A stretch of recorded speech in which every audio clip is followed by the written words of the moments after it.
ও আমার মা বোনেরা, জানি না মা কে কোন জায়গায় বসে আমার ওয়াজ শুনতেছেন গো মা। আমার মা মাত্র 29 বছর বয়স পর্যন্ত বেঁচে ছিল। আরে আমার মায়ের মনে কত আশা ছিল বাবা। এই গাজীপুর মাইক সার্ভিসে মাইকে ওয়াজ করতে আসলেই মনে পড়িয়া যায় এই গাজীপুর মাইক সার্ভিস যেই মোটা করে ছেলেটা চালাইতো তার নাম রনি। এই ছেলেটা বাবারে আমার মাইক কেমনে দিতে হয় সবও জানতো। হঠাৎ করে আমার কানে খবর গেল রনি নাই রে। ওর ভাই একদিন আমার কান্দা কান্দা কয়, হুজুর আমার ভাই আপনার জানের চাইতে বেশি ভালোবাসতো। আমি সাধারণত গাজীপুর মাইক সার্ভিস চালাইতে যাইতাম না। আমার ভাই যখন শুনতো জেহাদি সাহেবের মাইক দিতে হবে ওয়াজে, হুজুর অন্য জায়গার থেকে আমরা ভাড়া কম নিতাম। আমার মা আপনার অনেক ভক্ত, আমার ভাইটা এত ভক্ত ছিল। আমি বললাম কি হয়েছে রনির কথা বলে তার ভাইটা কান্দে আর বলে, হুজুর আমার ভাই আর দুনিয়ায় নাই। যুবক ভাই রে, তুমি শুনলে আশ্চর্য হয়ে যাইবা। কয়েকদিন আগে একটা লাশ দেখলাম বাবা, মোটর সাইকেলে করে অ্যাক্সিডেন্ট করছে। বাজানের ছেলেটা বিয়ে খাইতে যাইতেছিল, হাতের মধ্যে 45,000 টাকা দামের একটা ঘড়ি আছে। পাঞ্জামিটা বড় লোকের পোলা বাবা, প্রায় 12,000 টাকা দামের একটা পাঞ্জামি। পায়জামাটা প্রায় 2,500-3,000 টাকা দামের একটা পায়জামা। ও বাজান স্বর্ণের অন্তত দুইটা হাতে দুইটা আংটির দাম হয়তো 70,000 টাকার মতো হবে বাবা। একটা আংটি হলো হীরার পাথর লাগানো রয়েছে। ছেলেটা অ্যাক্সিডেন্ট করে রাস্তায় পড়িয়া গেছে। বাজান রে, মাথাটা ফাটিয়া সমস্ত শরীরের রক্তগুলো, তার জামা ভিজছে, পায়জামা ভিজছে। যুবকটারে বাবা টানিয়া টানিয়া মানুষের টেরাকে উঠাইতেছে। এই চোখ দিয়া গাড়িটা ব্রেক করে 2 মিনিট দাঁড়াইয়া দেখলাম আর বললাম, মালিক কোন মায়ের আদরের সন্তান জানি না গো মাওলা। আমি আজকে ওর বাবা মা কোথায় তাও জানি না। আজকে মাওয়া রোডে অ্যাক্সিডেন্ট করে পড়ে রয়েছে, কেউ ধরে না। অনেক সময় পরে মানুষ আসিয়া তার টাইনা টাইনা টেরাকে উড়াইতেছে। আমি শুনতে পাইলাম এই ছেলেটা একজন শিল্পপতির পোলা বাবা। বন্ধু বান্ধবরে লইয়া বিক্রমপুর যাইতেছিল বিয়ে খাওয়ার লাগিয়া। আহারে যুবক মৃত্যুর যন্ত্রণায় ছটফট করতেছে গো। সমস্ত পাঞ্জাবিটা রক্তে ভিজা। আমি তারপরে কিছু বাবা 2 ঘন্টা পরে খবর লইলাম, মিরপুর হসপিটালে যখন লয়ে গেছে, আধা ঘন্টা পরে যুবকটা মারা গেছে। বাবা এখন আমার একটা প্রশ্নের উত্তর দিবেন। যেই পাঞ্জাবিটা তার শরীরে পরিধান করা ছিল, যেই পায়জামাটা পরিধান করা ছিল, বাজানরে যেই হাতের আংটিগুলো ছিল, আংটিটা হয়তো কেউ খুলিয়া লয়ে যাবে। এই পাঞ্জাবি জামাটা বাবা কেসে দিয়া খুলিয়া ফেলবে। যুবক ভাই রে, দুনিয়ার বাহাদুরি দেখাসটাই রে ভাই। এই দুনিয়া থাকার জায়গা নাই, যাচ্ছি কাল নাই, দুনিয়ায় বাহাদুরি করে লাভ নাই। শুধু ওই যুবকটাই আমার আল্লাহর সামনে যায় বাহাদুরি করতে পারবে, যেই যুবকটা আমার মাওলারে বন্ধু বানায় যাবে। মা আয়েশাকে বিশ্ব নবী বলে, আয়েশা রে, ওই লোকটার পাঞ্জাবি জামাগুলা কেসি দিয়া কাটিয়া ফেলবে। মা আয়েশা বলবে, হুজুর আমিও কি মরার পরে আমার পায়জামা জামা খুলিয়ে ফেলবে? আমার নবী কাঁদে আর বলে, আয়েশা রে, দুনিয়ার সব মানুষের জামা পায়জামা খুলিয়ে ফেলবে। ও আয়েশা, যখন লোকটারে উলঙ্গ করিয়া মশুরিটা দেয় আর আয়েশা,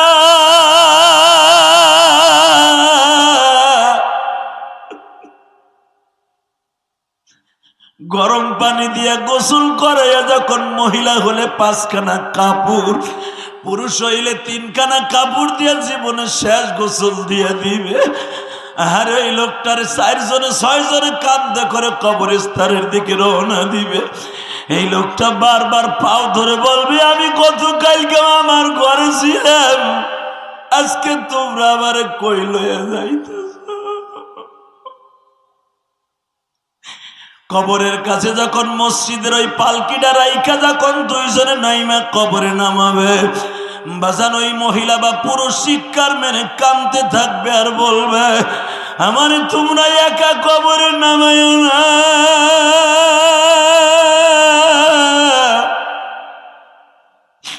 কারণ চলিয়া গেলে আমি একা থাকতে পারি না। এই অন্ধকার কবরে কোনো একটা বাতি নাই, কোনো কিছু নাই, আমার একা একা রাইখা যায় না। আমার নবী বলে আয়েশা রে, ওই লোকটা কাঁদবে আর বলবে আমার একা রাইখা যায় না।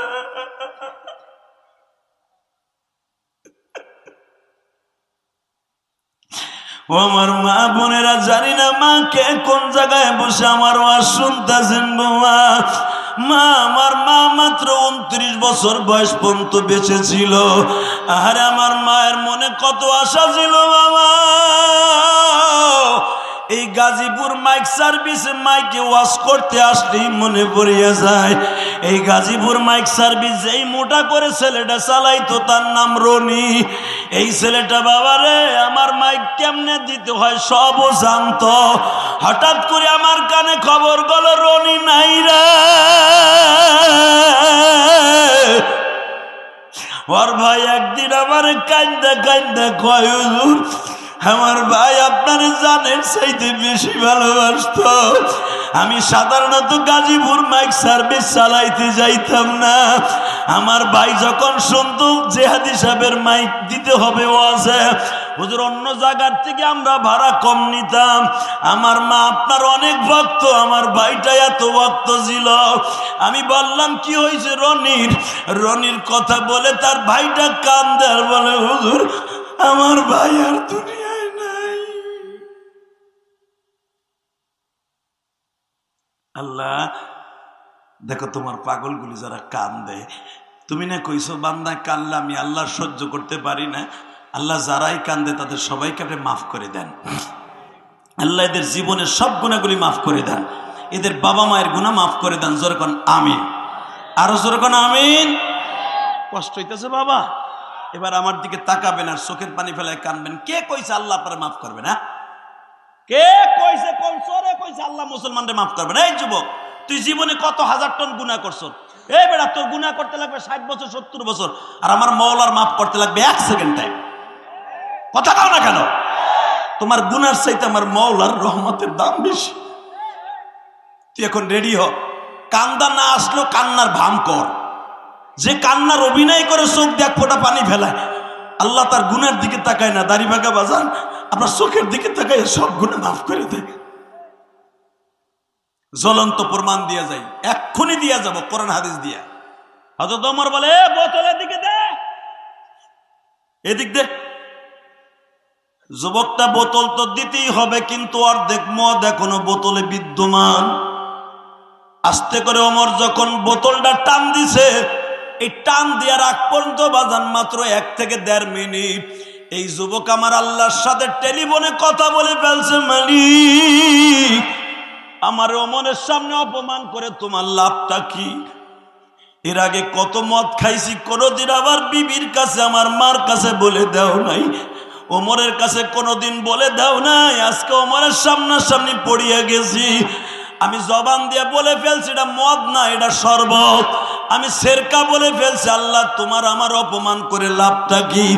তোমারে আমি ভয় করে বলছি, মালিক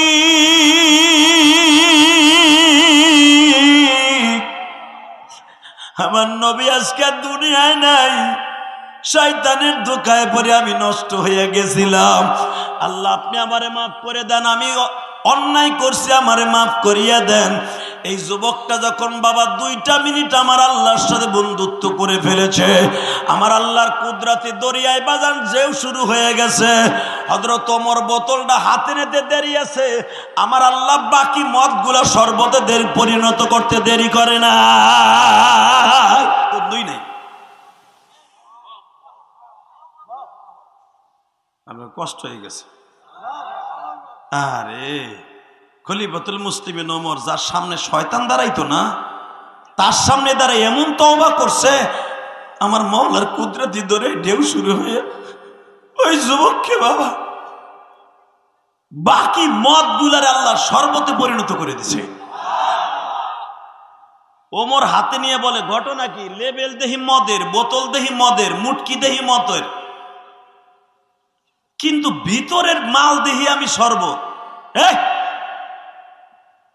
বোতলের মুহটি দে, মুটকি দে।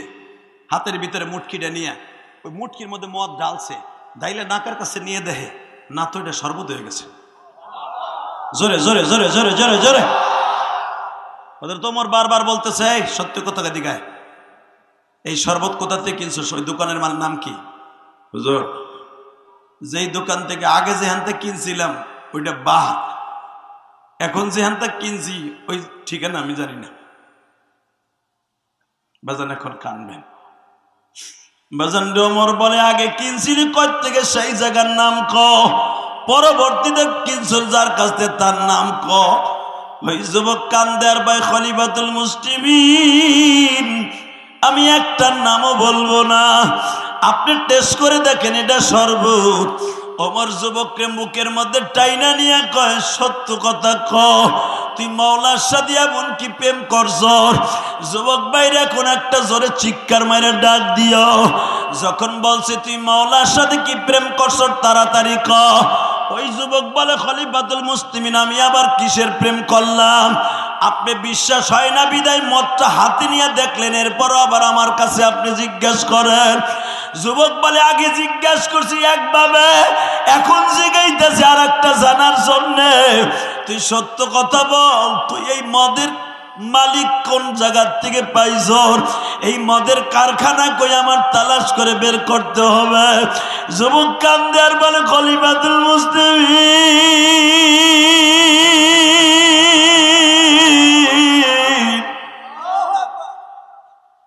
আমি মাত্র 1.5 মিনিটের ভিতরে মদের মালিকের সাথে কথা বলছি, চোখের পানি ফেলাইয়া বলছি, মালিক, জীবনে আর কোনদিন গুনাহ করব না।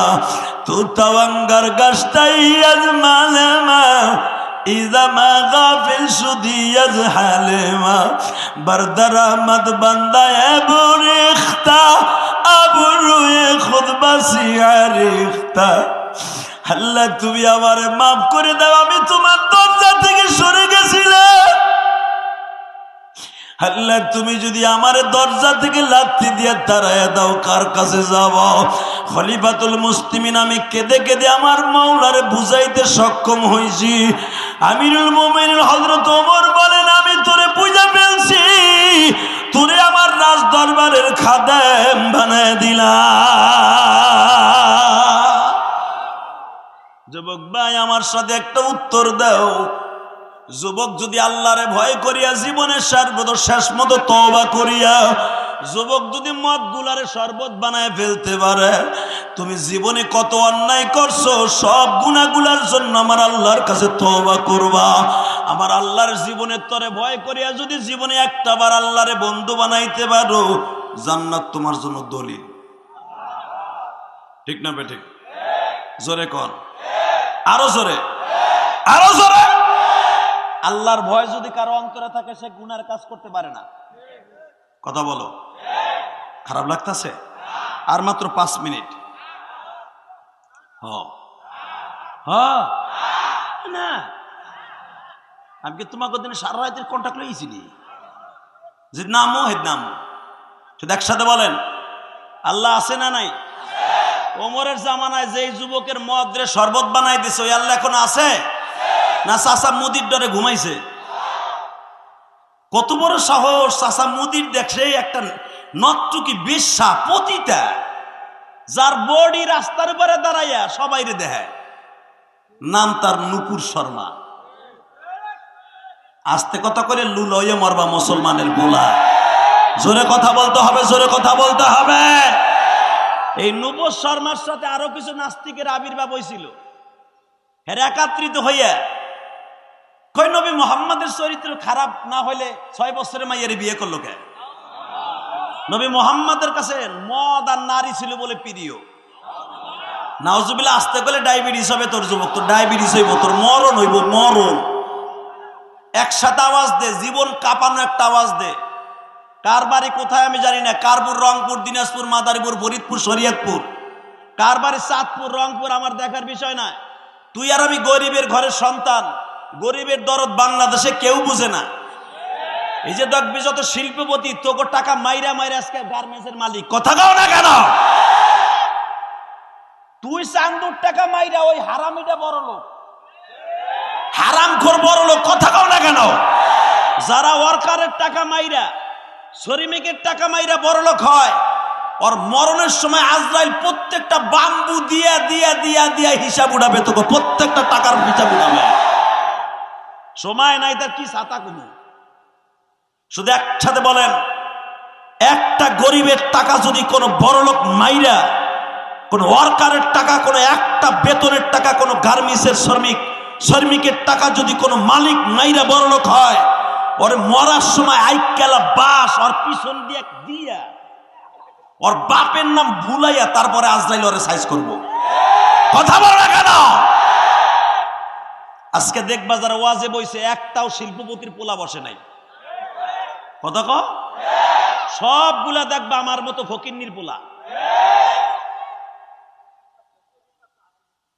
একসাথে বলতে হবে, এই জমিনের মালিককে আল্লাহরে সাক্ষী রেখে বলছি, নূপুর শর্মা আর নূপুর শর্মার স্বাস্থ্য ভাই, খালাতো ভাই, বাংলার জমিনে যারা আছো, ভালো করে কান লাগাই শুনিয়ে নাও। উলামা একরাম জেলখানায় থাকুক আর আজতখানায় থাকুক আর যাবজ্জীবন জেলখানায় থাকুক, আলেমরা যেখানেই থাকুক, বিশ্বনবীর পর যখন আক্রমণ আসবে, গার্মেন্টসের শ্রমিকরা, বিশ্ববিদ্যালয়ের শ্রমিকেরা, বিশ্ববিদ্যালয়ের ভার্সিটির আমার বন্ধু বান্ধবীরা, আমার ভাইরা বোনেরা, নবীর ইজ্জতের উপর আঘাত আসছে, প্রত্যেকটা বেঈমানকে কুত্তার মতো কোবাবে, কুত্তার মতো কোবাবে। কথা ঠিক না বেঠে?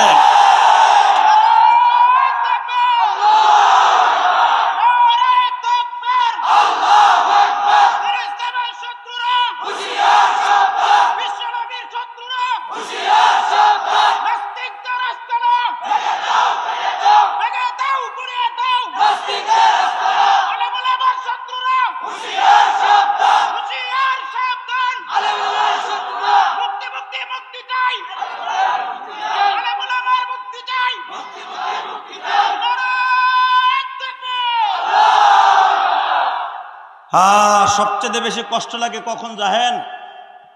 যখন মামুনুল হকের মতো একজন বুখারী পড়ানোর আলেমকে বুলেট প্রুফ জ্যাকেট পরাইয়া, হেলমেট পরাইয়া, চোর ডাকাত বাংলা ভাইয়ের মতো কোডে উড়ায়, বাংলা ভাই আর ইংরেজি ভাইয়ের মতো কোডে উড়ায়। আর ডাক্তার সাবরিনা এই দেশের সবচেয়ে কুলাঙ্গার, ওর নাম স্বর্ণের অক্ষরে লেখা থাকবে একটা ন্যাস্টিক। পরিমণির মতো একটা নটটুকি নষ্টা মহিলা জেলখানের থেকে বাইরে এসে বড় প্যাড লইয়া বাইরে, আমার রাজ আমার স্বামী, তুই বাইরে এলি প্যাড লইয়া, তো রাজ কোন সময় প্রোটেকশন দিল তোরে?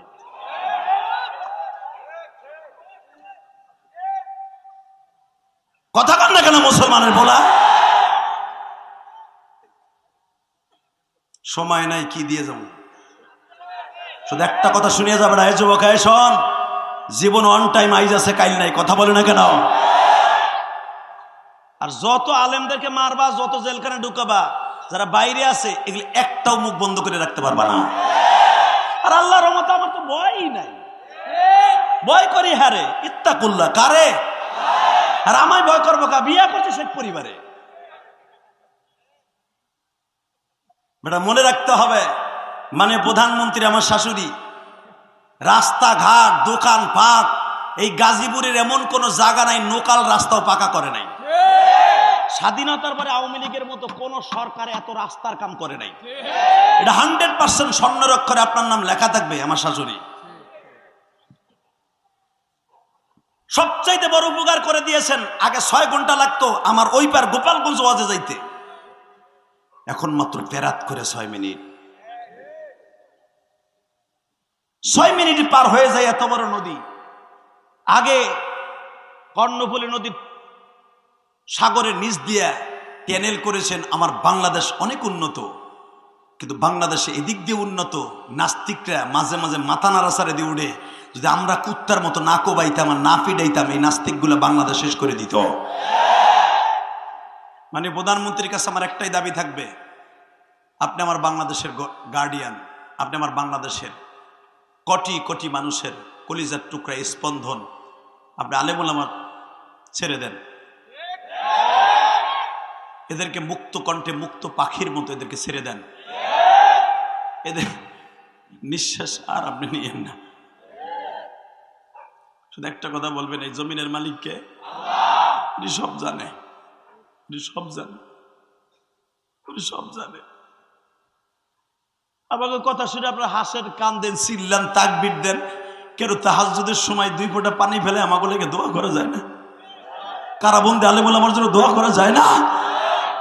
আমার সন্তান যেরকম রাত 2টা 3টা 4টা পর্যন্ত অপেক্ষা করে আমার আব্বা আসবে, আমার ওয়াইফ অপেক্ষায় থাকে আমার স্বামী আসবে, আমার বাবা মা অপেক্ষায় থাকে আমার সন্তান আসবে। যারা কারাঘরে আছে তাদের সন্তানগুলো, ওরা তো নিষ্পাপ, ওরা বুঝে না, ওরাও অপেক্ষা থাকে আমার আব্বু আসবে। মানে প্রধানমন্ত্রী আপনি মা ভক্ত, কেউ না জানলে আমি জানি। আপনি আল্লাহকে অনেক ভালোবাসেন, আলেমদেরকে ভালোবাসেন, তা না হলে আমাদেরকে সনদ দিতেন না। কিন্তু আপনার কাছে আমার দাবি থাকবে, আপনি সনদ দিয়ে আমাদের এত দূরে আগায় না, আলেম ওলামারে আর কষ্ট দিয়েন না। এরা রাজনীতি আসলে বোঝে না, এরা রাজনীতি বুঝে না, এদেরকে ছেড়ে দেন, এদেরকে ছেড়ে দেন। বেজানরে শুধু এখন আমার আল্লাহর দিকে তাকায় বলেন, মাদ্রাসায় পড়ানোর দরকার আছে না নাই? এইভাবে যদি জেলখানায় আলেম ওলামারে দরিয়া মারেন, তাহলে যারা মাদ্রাসায় পড়াইতো আর মাদ্রাসায় সন্তানগুলি দিবে না। বলবে মাদ্রাসায় দিলেই তো জেলখানায় ধরে লয়ে যায়। আমি আপনাদের সবার কাছে দাবি রেখে যাই গো ভাই, আমার মা দুঃখিনী আমার মাদ্রাসায় পড়াইয়া ঠকে নাই গো বাবা।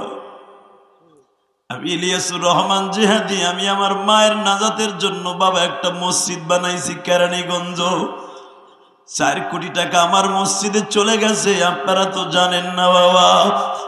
যারা আমার মসজিদ দেখতে গেছেন এই মিডিয়ারে জিজ্ঞেস করবেন বাজান, এই পর্যন্ত আমি আজকেও মসজিদের বিল দিয়ে তারপরেই ওয়াজে আসছি বাজান। আজকেও প্রায় 61,000 টাকা বিল দিয়ে এখানে আইসে দিছি 10,000 টাকা। ওই খায়ের বাইরে জিজ্ঞেস করেন বিকাশে আজকেও টাইলসের মিস্ত্রির টাকা পাঠাইছি এখানে সালনা আসার পরে বাজানি। এতগুলা টাকা খরচ করে আমার মনের মধ্যে একটু পোড়নি জ্বালনি নাই। বাংলাদেশে কোন বক্তা ওয়াজ করে কি করে আমার দেখার বিষয় নয়। আমি ইলিয়াসুর রহমান জিহাদি আমার রক্ত পানি করা পয়সা দিয়া আমি আল্লাহর ঘর বানাইছি বাবা, দেখে আসবেন। আমি শুধু আপনাদের 2টা পাও ধরে বলে যাই, কেন বানাইছি জানেন? যেন আমার মা দুঃখিন রে আল্লাহ মাফ করে দেয়। আমার মা একদিন বলছিল, ইলিয়াস রে বাবা, তুই যদি আলেম হস গো বাবা, আমি তোরে দুধের দাবি ছাড়িয়ে দিব। যদি কোনোদিন টাকার মালিক হও, তুমি একটা মসজিদ মাদ্রাসা বানাইও বাজান রে। আজকে বিকাল বেলা ওই যে আমার মায়ের মতো মা মারা গেছে এই শালনার খায়ের ভাইয়ের শাশুড়ি, তার কলিজার টুকরা সন্তান আমার মসজিদে 5,000 টাকা দিছে বাবা। আমি ওই মায়ের জন্য দোয়া করি, আনোয়ারের জন্য আর সন্তানের জন্য দোয়া করি মালিক। আর সন্তানটাও অসুস্থ, আনোয়ারের ভাইয়ের মা কবরে চলে গেছে, কবরটা জান্নাতের বাগান বানায় দিও। এই যে আমার কাউন্সিলর ভাই, উনিও দোয়া চাইছে আল্লাহ ওনার বাবা মাকে মাফ করে দিও। এই মাদ্রাসার মুহতামিম সাহেবের বাবা মাকে মাফ করে দিও। যেই ছোট্ট ছোট্ট ছেলে মেয়েগুলো জানাজার কোয়ালিটি দেখাইলো বাবা, এরা কোন মায়ের সন্তান আমি জানি না। এই সন্তানগুলাকে তুমি আল্লামা শামসুল হক ফরিদপুরের মতো বানাই দিও বাবা। আমাদের 70-80 বছর বয়স হয়ে গেছে, এখনো জানি না জানাজার কোন তাকবীরে কি পড়তে হয়, ঠিক না বেঠে? আর ছোট্ট ছোট্ট মেয়েরা কি সুন্দর করে পড়তেছে। এই শুধু আপনাদের 2টা পাও ধরে বলে যাই, এই ছেলে মেয়েগুলো যখন এই মাদ্রাসায় পড়ে এইগুলো শিখছে, এ বুড়া, এ দাড়ি পাকা বা বুড়া, সব জায়গায় পাকা হেলাইছে, খালি তো উপরে ডুব দেখা যায়, নিচে তাতে দেখা যায় না। এই যে এত জানাজা করলা তোমার এই বয়সে, 80 বছর বয়সে, যদি জিগাই জানাজার কোন তাকবীরে কোন কোন দোয়া পড়তে হয়, বুড়া কবে ওরা তো ইমাম সাহেবের দায়িত্ব দিয়ে দিছে, ওনারে কি বেতন এমনি এমনি দেই? কথা কান না কেন? জানাজার বেলায় বুড়া খালি ইমামরে দিয়ে দাও, আর বকার বেলা আইকেলা বাস দেওয়ার সময় তুমি দাও না, সময় নাই, নাহলে দিতাম আজকা। ছোট্ট ছোট্ট বাচ্চাগুলা কি সুন্দর জানাজার অবস্থা দেখাইলো। এই মাদ্রাসায় কিছু করার দরকার আছে না নাই?